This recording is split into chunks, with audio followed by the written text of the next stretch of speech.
We started this video series with a question. Does our observation of the universe and everything in it lead us to believe it is here because of intention?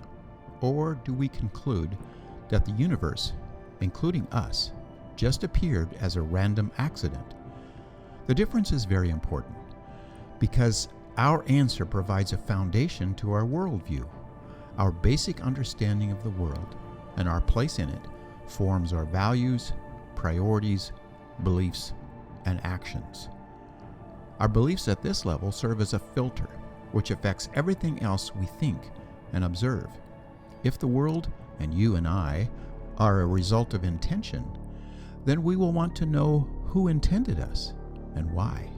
If not, we have to conclude that even our existence is a very fortunate and random accident that can have no possible meaning or purpose. The videos in the series have pointed toward intention. But why is intention the best explanation? Here we combine some very basic human intuitions with the best available science and present 8 primary reasons why intention is a better explanation than an accidental universe. 1. The universe began.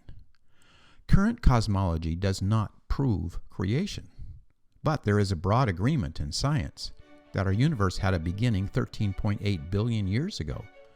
Some think this was one of many such beginnings. This is called the eternal inflation model. But this still requires a beginning. How all there is emerged from an infinitesimal point called a singularity remains one of the great mysteries.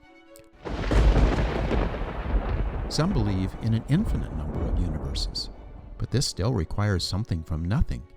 It is not possible for us to conceive how something, particularly something as vast as our universe or even an infinite number of universes, could arise. But the statement, "In the beginning God created," answers the question without stopping the inquiry into how. It further raises the question as to who this divine creator is.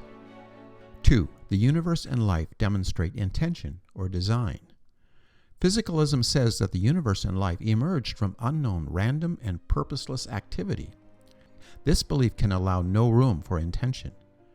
However, many are seeing the failing in this based on what science reveals. To avoid the God hypothesis, some, like philosopher Thomas Nagel, appeal to quote-unquote natural teleology. Others, like evolutionist Stuart Kauffman, appeal to quote-unquote natural magic. Fine-tuning for life has sent much of the scientific world in a scramble for answers that avoid the obvious conclusions about design. The multiverse appears to be the only way to allow chance to do its magic. But this idea posits an improbable and unprovable idea that fails Occam's razor. It seems increasingly clear that one must hold rigidly to a physicalist dogma and ignore overwhelming counter-evidence that the universe we inhabit and the intelligent life it produced was intended and the result of design. 3. Non-random information is needed for the origin and history of life. Information is now seen as basic to the universe and life. The discovery of DNA and the coding of information needed to sustain and reproduce life has opened the door to understanding much of the mysteries of life. Information is essential. It takes a very, very precise arrangement of multiple amino acids to produce the folded proteins essential to carry out the widely varied functions needed for life. The chance of those arrangements coming about randomly has been calculated at 10 to the 74th power, that is 10 with 74 zeros behind it. There are about 10 to the 80th power particles in the entire universe. Frankly, the odds of chance coming up with just one protein fit for purpose is not good. The transition from one life form to another requires a major injection of new genetic information. How does nature produce this? The limited time available, as seen in the Cambrian explosion, makes this all but impossible by chance. The question of how life itself began is even more difficult. The more we have learned about the incredible complexity of life, the idea that it can be generated through entirely natural causes from inanimate material seems ever more far-fetched. The search for the mechanisms of how life began will and certainly should go on, but openness to supernatural or superintelligence involvement may be a necessary prelude to a better understanding and more fruitful research.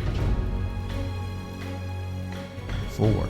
Consciousness is real and likely not produced by the brain. Nearly everyone agrees that there is something called consciousness, or what it feels like to be something. The primary questions today are what consciousness is and how it is produced. Physicalists assume the production model, where the actions and interactions of neurons somehow produce consciousness. But that is not only far from established, it requires ignoring evidence accumulated over more than 100 years by serious scientists studying the psyche and human experience. These studies show consciousness, including memories, exists even without the neurons functioning. From near-death experiences to mystical experiences to Carl Jung synchronicities to a wide range of documented psi or paranormal experiences, the production model faces what appears to be an increasingly uphill challenge. The filter model, where brain activity serves as a sort of reducing valve for consciousness existing outside the brain and outside of known matter, seems to be gaining currency.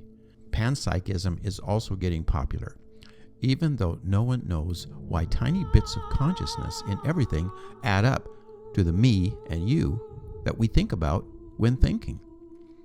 When intention is seen as the origin of the universe, the gift of consciousness from the Creator offers a simple solution. In this view, human consciousness connects us to the mind of the Creator and offers a means of explaining many other mysteries.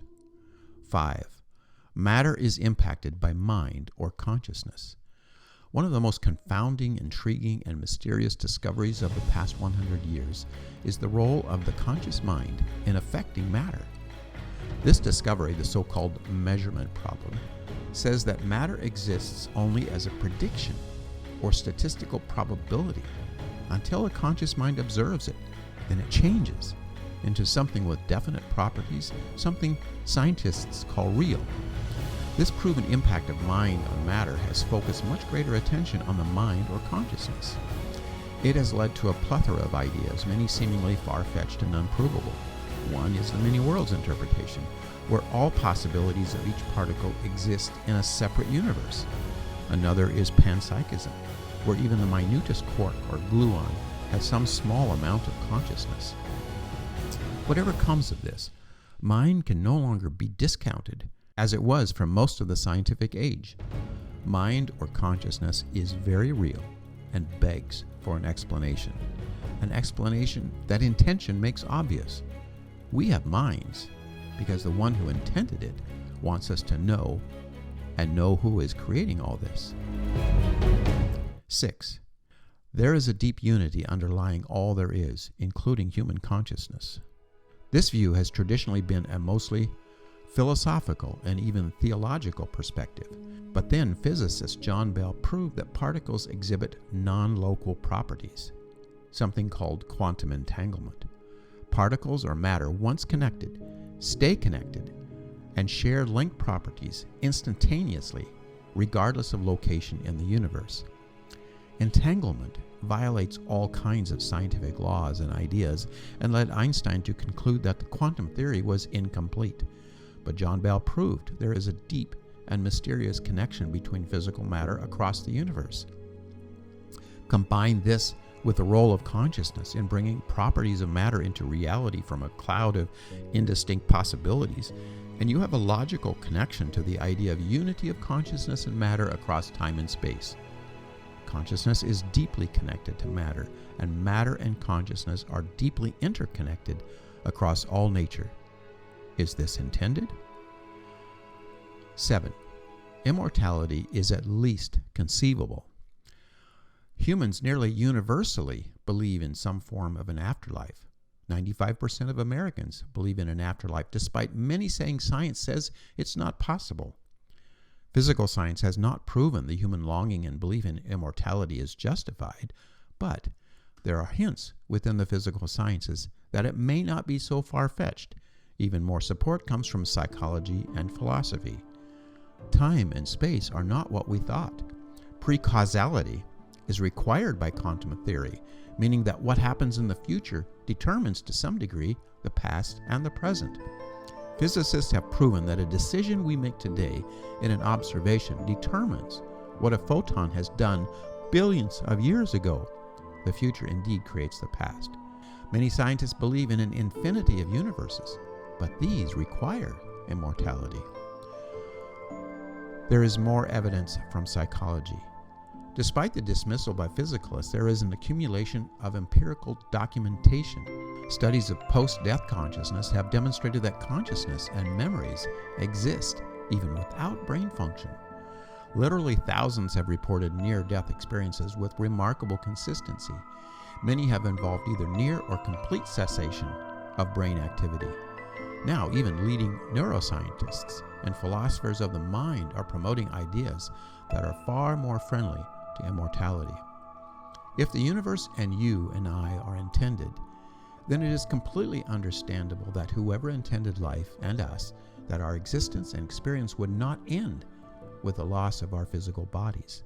The gap between scientists and believers in a spiritual reality appears to be narrowing.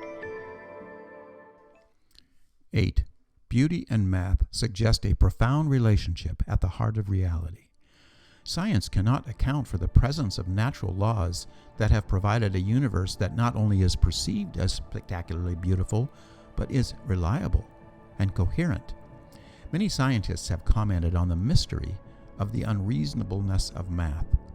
The fact that humans have the capacity to study, contemplate, calculate, and arrive at answers that reflect the truth is remarkable. It remains one of the greatest challenges to physicalism and the dominant exclusive evolutionary explanations. Beauty and math have an apparently deep connection. Scientists instinctively and by training recognize that when a solution is beautiful, it is likely true. How can we account for beauty and truth? If the universe is intended, then beauty, math, and their deep connection make sense. The Creator not only created the universe and an inhabitable planet, or many, but created life so that it could comprehend even in small and limited ways the wonder that creation is. Math is a gift, like eyes and ears, enabling us to experience and go beyond experience into comprehension. The intention of this is to enable conscious creatures to apprehend truth. Beauty is not merely some feature of evolution that contributes to reproduction, though it does that too, but is something far deeper. It is a light, a doorway, a window past the appearance of things into the very soul of what was made and the one who intended it. We return now to the question we began with. Was the universe intended, or is it a lucky accident? The idea that science, given enough time, will answer all questions is failing. Despite its great success, science alone cannot answer questions such as why is there something rather than nothing? It cannot answer who lit the fire that started the Big Bang. It cannot answer where the remarkably effective laws of nature come from. It may not even be able to answer why there is life and how it emerged, or why we have minds capable of comprehending the universe and ourselves and the beauty and truth to be found in creation. Believing that we and the universe are not an accident is one of the most fundamental insights of human minds from the beginning of the history of thought. Now, science is showing that that insight is justified. We are indeed intended.